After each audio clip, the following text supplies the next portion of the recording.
Hi everyone welcome to my YouTube channel. இன்னைக்கு ஒரு ஹெல்த்தியான பிரேக்ஃபாஸ்ட் தான் பார்க்க போகிறோம். அதுக்கு முன்னாடி குட்டி ஷானாவோட மார்னிங் ரொட்டீன் பாருங்க. அவன் எந்திரிச்ச உடனே வெளியே போயிட்டு அந்த ஃப்ளவர் கூட விளையாடணும்னு சொல்லிதாங்க எப்பயுமே ஒரு இடம். காலைல 6 o'clock எந்திரிச்சுவாங்க. எந்திரிச்ச உடனே வெளியே தான் போகணும்னு சொல்லிட்டு கேட்டுகிட்டே இருப்பாங்க.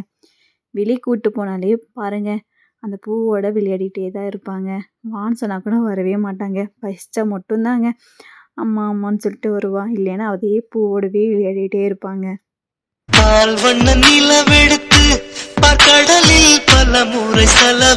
வாங்க நம்ம ரெசிபிக்குள்ளே போகலாம். நம்மளோட குழந்தைங்க எப்படி சாப்பிடுவாங்க நம்மளுக்கு தெரியும். ஸோ அதுக்கு தகுந்த மாதிரி நான் என்னோடய பேபிக்கு 2 ஸ்பூன் ஆஃப் ஓட்ஸ் எடுத்திருக்கேங்க. அதுக்கப்புறம் 1 ஸ்பூன் ஆஃப் ரவை எடுத்திருக்கேன். ரெண்டுமே சேர்த்துட்டு பேனில் நல்லா வறுத்து எடுக்கணுங்க. லோ ஃப்ளேமில் வச்சுக்கோங்க. அப்போ தான் கறிக்கு போகாது. நல்லா வறுத்து எடுக்கும்போது பவுட்ரு பண்ணுறதுக்கு ஈஸியாக இருக்குங்க. நம்மளுடைய குழந்தைங்க இப்படியெல்லாம் பண்ணி கொடுத்தா தான் நிறைய பேர் சாப்பிட்றாங்க பார்ப்பாங்க. இல்லை அது கலர்ஃபுல்லாக இருக்கிறதோ இல்லை அதோட டேஸ்ட்டோ வந்துட்டு அவங்களுக்கு பிடிச்சிட்டு நல்லா சாப்பிடுவாங்க. இல்லாட்டி ரொம்ப கஷ்டங்க இப்போல்லாம். 5 மினிட்ஸ் ஒரு கூல் ஆனதுக்கப்புறம் மிக்ஸி ஜாரில் போட்டு நல்லா பவுட்ரு பண்ணிடுங்க. திட்டாக இல்லாமல் நல்லாவே பவுடர் பண்ணிட்ட பிறகு அதுக்கப்புறம் அந்த பவுடரை ஒரு பவுலுக்கு ட்ரான்ஸ்ஃபர் பண்ணுங்கள்.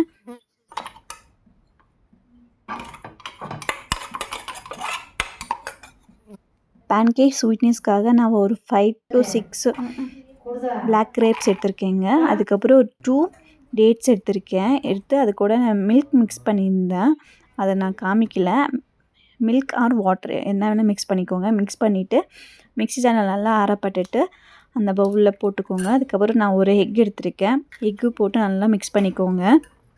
ஆப்ஷனல் பனானா கூட யூஸ் பண்ணிக்கலாம். ஸோ அன்றைக்கி பனானா இல்லை. ஸோ நான் வந்து வாட்டர் ஆட் பண்ணி நல்லா மிக்ஸ் பண்ணிட்டேன். ஸோ அதுக்கப்புறம் பேன் ஸ்லோ ஃப்ளேமில் வச்சுக்கோங்க. ஏன்னா அடி பிடிக்காமல் இருக்கும். கோல்டன் ப்ரௌன் வர மாதிரி இருக்கும்போது தான் அதோட டேஸ்ட் நல்லாவே பேபிஸ்க்கு பிடிக்கும். இல்லைன்னா டார்க் ஆயிடுச்சுன்னா அவங்களால சாப்பிடவும் முடியாது, வேஸ்ட் ஆயிரும். இல்லை ghee or any oil use பண்ணிக்கலாம். என்னுடைய பாப்பாவுக்கு 6 மந்த்லேருந்தே கீயெல்லாம் கொடுத்ததுனால அவளுக்கு நல்லாவே ஒத்து போச்சு. ஸோ நான் என்ன குக் பண்ணாலுமே அவளுக்கு கீ கொஞ்சமாகவும் ஆட் பண்ணுவேன். அவள் நல்லா விரும்பி சாப்பிடுவான். பாருங்க, இந்த கோல்டன் ப்ரௌன் வரும்போது ஃப்ளிப் பண்ணிடுங்க. ஏன்னா ரொம்ப டார்க் ஆனாலுமே பேபிஸ்க்கு அந்த ஸ்மெல்லும் பிடிக்காது. அது நல்லா விரும்பி சாப்பிடவும் மாட்டாங்க. டேஸ்ட்டும் நல்லா இருக்காது. பாருங்கள், 2 சைடும் சேம் கலரில் இருக்குது. நல்லாவும் இருக்குது.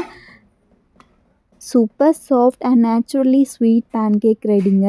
இது கிட்ஸ் ஸ்கூல் ஸ்நாக்ஸ்க்கும் கொடுத்து அனுப்பலாம். அண்ட் ஈஸியாக கூட நம்ம செஞ்சு கொடுக்கலாம் பேபிஸ்க்கு. ட்ரை பண்ணிவிட்டு உங்கள் ஃபீட்பேக் கமெண்டில் சொல்லுங்கள்.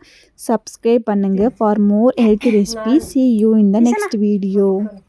Thank you.